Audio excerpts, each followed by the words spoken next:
तुमने self improvement के नाम पे सब ट्राई किया है, मॉर्निंग रूटीन, डिसिप्लिन, नए हैबिट्स, प्रोडक्टिविटी एप्स, फिर भी अंदर एक खालीपन है।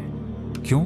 क्योंकि तुम्हें सेल्फ इंप्रूवमेंट की जरूरत ही नहीं है, तुम्हें कुछ और चाहिए। दुनिया कहती है अपना बेस्ट वर्जन बनाओ, खुद को अपग्रेड करो, लेकिन इस्लाम ये सिखाता ही नहीं। इस्लाम एक बिल्कुल अलग मकसद देता है जो कोई सेकुलर सेल्फ हेल्प कोर्स तुम्हें कभी नहीं दे सकता। आज मैं तुम्हें वो फर्क दिखाऊंगा जो तुम्हारी मेहनत की पूरी डायरेक्शन बदल देगा। एक छोटी सी शिफ्ट जो सहाबा समझते थे और जो आज के सेल्फ हेल्प गुरुज कभी मेंशन नहीं करते।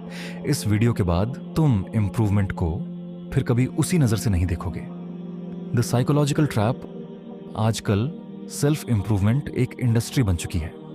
एप्स, रूटीन्स, कोर्सेज सब यही बेचते हैं कि तुम अब भी अधूरे हो, लेकिन हमारा सिस्टम तुम्हें कंप्लीट कर देगा।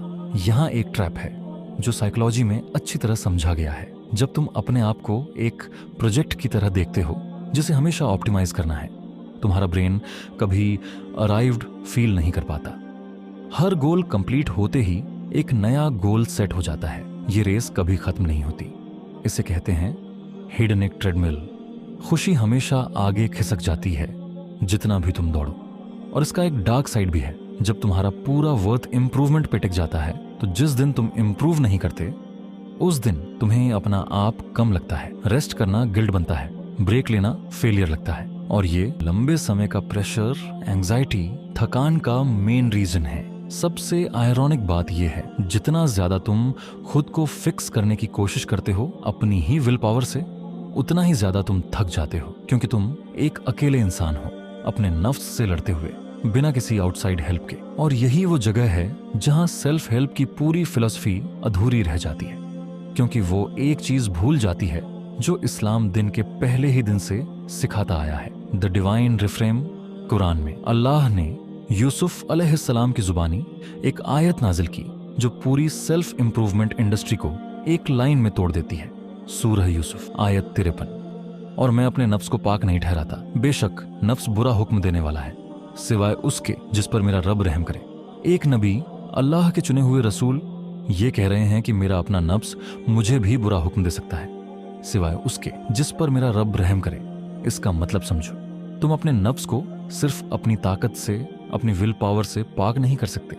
ये काम सिर्फ रहम से होता है और रहम सिर्फ अल्लाह देता है।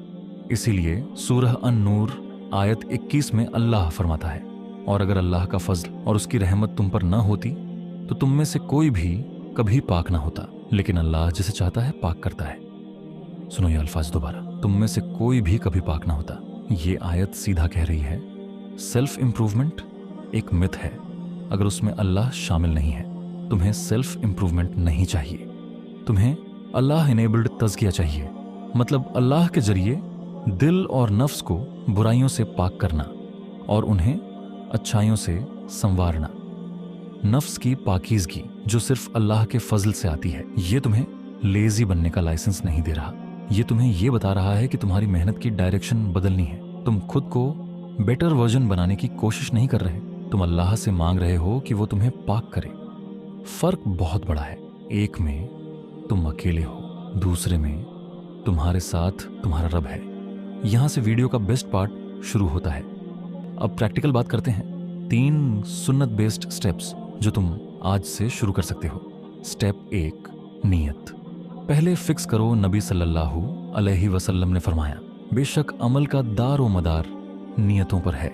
जब भी तुम कोई इंप्रूवमेंट वाला काम करो, सुबह जल्दी उठना, वर्कआउट, पढ़ना, काम करना, 1 सेकंड रुक कर दिल में पूछो, मैं ये किसके लिए कर रहा हूं? अगर जवाब है लोगों को दिखाने के लिए या अपने आप को साबित करने के लिए, नीयत बदल दो।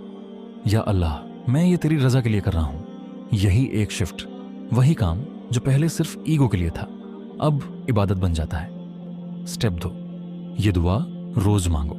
नबी सल्लल्लाहु अलैहि वसल्लम ये दुआ मांगा करते थे, या अल्लाह मेरी नफ्स को उसका तकवा अता फरमा और उसे पाक कर दे। तू ही बेहतरीन पाक करने वाला है, तू ही उसका वली और मौला है।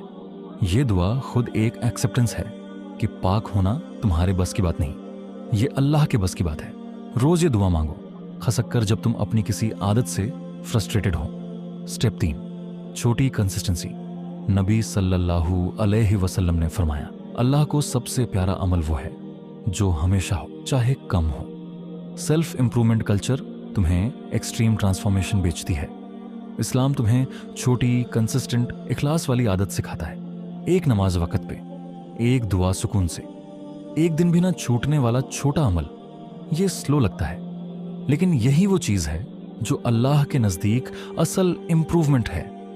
सुनो मुझे, तुम्हें अपनी जिंदगी एक स्टार्टअप की तरह बेहतरीन नहीं करनी। तुम्हें अपने आप को एक ब्रोकन प्रोजेक्ट की तरह फिक्स नहीं करना।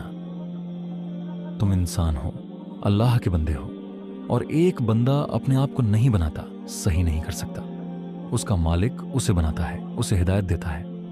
जितनी देर तुम खुद को सेल्फ मेड बेटर वर्जन बनाने की कोशिश करोगे, उतनी देर तुम थकोगे, गिरोगे और खुद को ब्लेम करोगे। लेकिन जिस दिन तुम कहोगे या अल्लाह मुझसे नहीं होता लेकिन तू कर दे, उस दिन तुम्हारे कंधों से वो बोझ उतर जाएगा जो तुम अकेले उठाने की कोशिश कर रहे थे। तुम्हें अपने आप को साबित नहीं करना, तुम्हें अपने आप को अल्लाह के सुपुर्द करना है। ये कोई कमजोरी नहीं है, ये सबसे बड़ी स्ट्रेंथ है। छोड़ दो ये रेस जिसका कोई फिनिश लाइन नहीं। वापस आओ उस रब की तरफ जिसने तुम्हें बनाया और जो तुम्हें तुमसे बेहतर जानता है। तुम्हें सेल्फ इंप्रूवमेंट नहीं चाहिए, तुम्हें सिर्फ इतना चाहिए कि तुम रोज थोड़ा सा अल्लाह के करीब हो जाओ, बाकी वो खुद संभाल लेगा। तो एक काम करो, वीडियो खत्म होने के तुरंत बाद सिर्फ एक छोटा काम चुनो, कोई भी, जैसे नमाज, जिक्र, गुनाहों से तौबा, और उसे सिर्फ अल्लाह के लिए करो, किसी को दिखाने के लिए नहीं। वीडियो अच्छी लगी तो एक लाइक, कनेक्ट रहने के लिए सब्सक्राइब करो।